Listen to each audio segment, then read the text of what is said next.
रायमना माहारियारि पार्कनि चौधुरी थाराव हाग्रामा महिलारिया लावखार ओंखाम जाफैदों। रायमना माहारियारि पार्कनि चौधुरी थाराव BPF दोलोनि लावखार ओंखाम जानाय हाबाफारि इं 2024 गोदान बोसोरखौ बरायनायनि थांखिजों दिनै गसाइगाव महकुमानि सिङाव थानाय रायमना माहारियारि पार्कनि चौधुरी थार संकस दैसा सेराव BPF दोलोनि मोनसे लावखार ओंखाम जानाय हाबाफारि खुंफुंनाय जायो।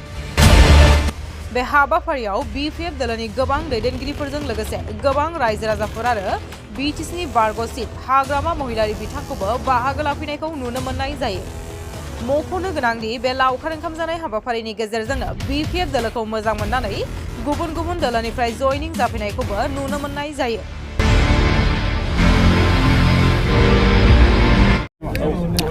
दिनै आसलते जमदुवार ब्लक आरो सराइबिल ब्लक ज' लोगो नांनानै पिकनिक जानाय प्रग्राम बेवहाय खालामदों। बेवहाय आंखौबो लिंहरदों आरो आङो बिथांमोनजों एखेलगे बे पिकनिकआव नुजाफानो हानानै गोसोखौ जोबोद गोजोननाय मोनदों आरो बिथांमोनहा 10-20 जनसो इउपिपिएल पार्टिनिफ्राय जोंनि BPF हान्जायाव जयनिं खालामनाय मोनसे सेरेमनियेल प्रग्राम खालामदों। बेबायदि जयनिं सेरेमनिया बहुत जायगायाव बहुत दङ। आसलते दिनै पिकनिकसो बियो। बेवहाय जेन 10-20 जन माखासे इउपिपिएलनि सोद्रोमाफोरखौ बेहाय सोफादों।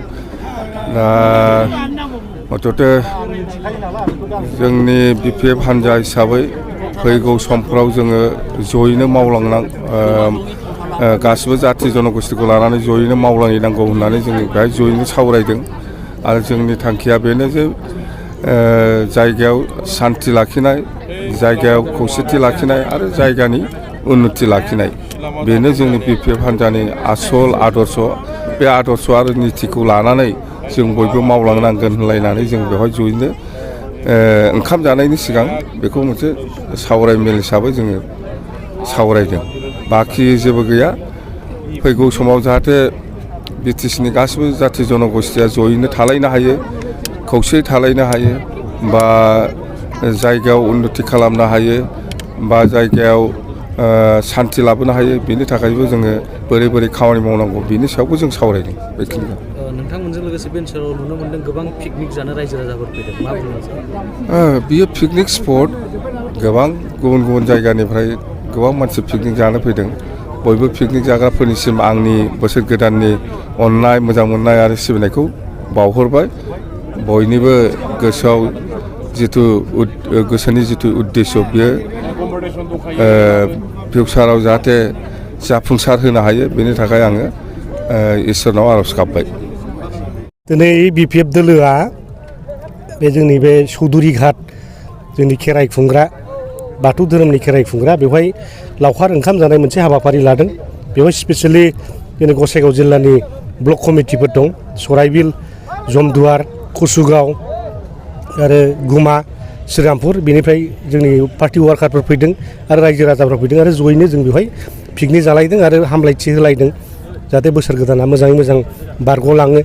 बोसोर गोदानाव जोंनि साननाय हनाया बयनाबो जाफुंजोबो। लोगोसे BPFआ बे बोसोर गोदाननि गेजेरजों मोनसे year of victory, year of successful जाहाथे जानानै फैबाय थानाय बिसायख'थि 24, 25, 26 बे मोनथाम बिसायख'थियाव लान्थियै जों देरहालांनानै जाहाथे BPFआ थांनाय 17 बोसोराव जेबायदि डेभेलपमेन्ट खालामदों बिनि आरो 100 गुन बारा जाहाथे जों खालामनो हायो।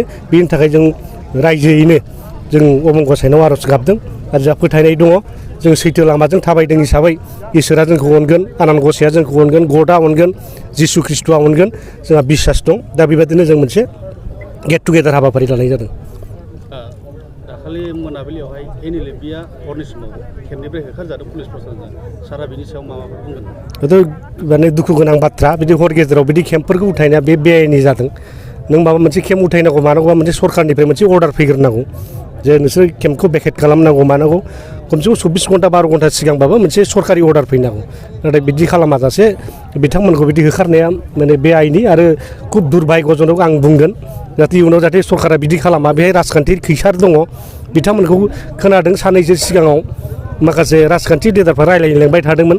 दा बेवहाय बिथांमोना डिनाय खालामनायनि बेफोरबायदि मोनसे रिएक्सनखौ खालामदों आं बे दैदेनगिरि बिथांमोनखौ खावलायगोन जाहाथे बेबादि खालामा जाहाथे जाथिनि थाखाय बयबो मावो NLFआ मोनसे उद्देश्य लाना थांदों बेखौ सरकारि लेभेल हिसाबै ट्रिपार्टाइट टक बाइपार्टाइट टक बेफोरनि गेजेरजों बिथांमोननि समस्याखौ नेगसियेट खालामनांगौ बेखौसो आं बिथांमोनखौ खावलायगोन